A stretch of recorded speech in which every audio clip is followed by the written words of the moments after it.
General जो main stream cinema है जिसमें जितना ग्लैमर होता है, सब कुछ होता है, वो हमारी फिल्मों में नहीं होते हैं।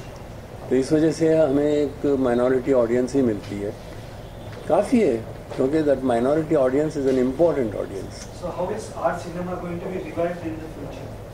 You know, word art cinema may not be a right expression, but there is a thinking cinema, there is a non-thinking cinema. When you take up an issue, you deal with it as honestly as possible. So then it becomes a meaningful film. So in the future, will you make a film on this play also? In the future, I'm doing a play. I'm doing it's a fantasy. I don't know the exact date because the author is also anonymous. It was written somewhere in Madhya Pradesh in Persian. It's one of the stories, a fantasy. It is called Gul-e-Bakawali, the garden, the rose of Bakawali. Bakawali is a character where the superhuman characters and a human being, they fall in love, which is not normally allowed. It doesn't happen. So a fairy becomes, a consort of an actual man. So this kind of a story, which I'm doing as a play. और एक film भी मैंने सोचा है। हमारे लिए यही तकलीफ की बात होती है, प्रोड्यूसर आसानी से नहीं मिलते हैं। एक ज़माना था जब NFDC जैसा ऑर्गेनाइजेशन पैसे देते थे कुछ, और उनके लिए मैंने 3 फिल्में बनाई। अब वो भी ख़त्म हो गया है एक तरह से। मतलब अब वो फाइनेंस नहीं कर रहे हैं, वो तो कोलैबोरेट कर रहे हैं आजकल, जिसका मतलब है it will be a big finance also required. So, but I've got some response from the some people who are prepared to finance a film. I hope it happens soon. ये play तो हम जहाँ तक हो सके हर जगह दिखाना चाहेंगे, क्योंकि अमृता प्रीतम कोई छोटी हस्ती नहीं थी। उनका बहुत बड़ा कंट्रीब्यूशन है to world literature, not only Indian literature but to world literature. And also I would like to say that she was the sole female voice who wrote about partition and the pain of partition.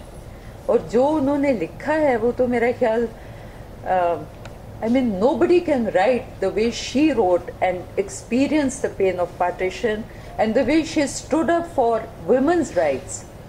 क्योंकि मैंने खुद उनकी 2-3 कहानियों में acting की है, और उसमें हर कहानी में यही है कि कैसे औरत के साथ ज्यादती होती है, एक्सप्लॉयटेशन होती है, और कैसे इसको रोकना चाहिए. एंड अबाउट पार्टीशन गुलजार साहब ने भी उनका रिकॉर्ड किया है आज आखा वारिशा में. अगर आप कहें तो मैं 2 पंक्तियां सुना देती हूँ आपके लिए.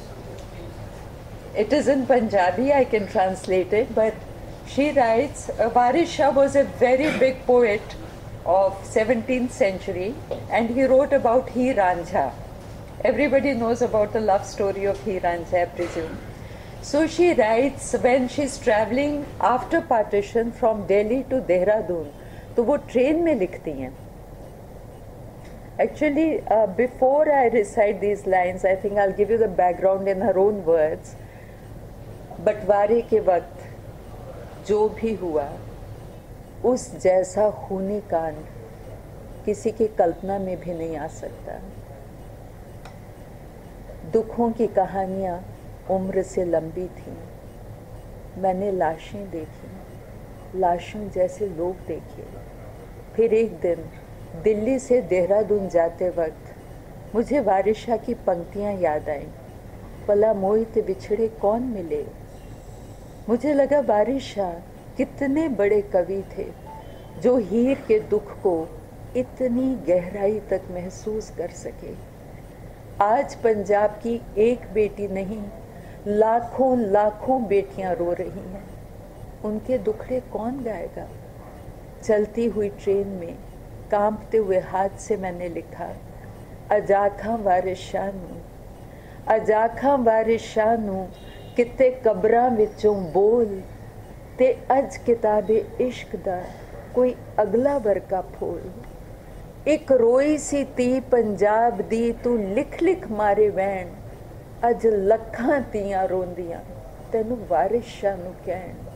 उठ दर्द मंदा दे दर्दिया, उठ तक अपना पंजाब, बेले लाशां बिछियां ते लहू दी परी चनाब, ते लहू दी परी Chenab. The river Chenab is filled with blood. लाशें ऐसे बिछी हुई हैं जैसे बेलें बिछती हैं। वारिशा अपनी कब्र से उठ और देख, आज एक पंजाब की बेटी हीर नहीं रो रही, आज पंजाब की लाखों लाखों बेटियां रो रही हैं। उनका दुख कौन गाएगा, कौन बताएगा? What are they suffering? So these lines have, and quite a few other poems have been recorded by Gulzar Saab in his own voice. He's a great fan of Amrita Pritam's, and Amrita ji, I think every moment that she lived, she was a reformist in her own right, and she was a woman of great likes and dislikes, very clear-headed, no confusion.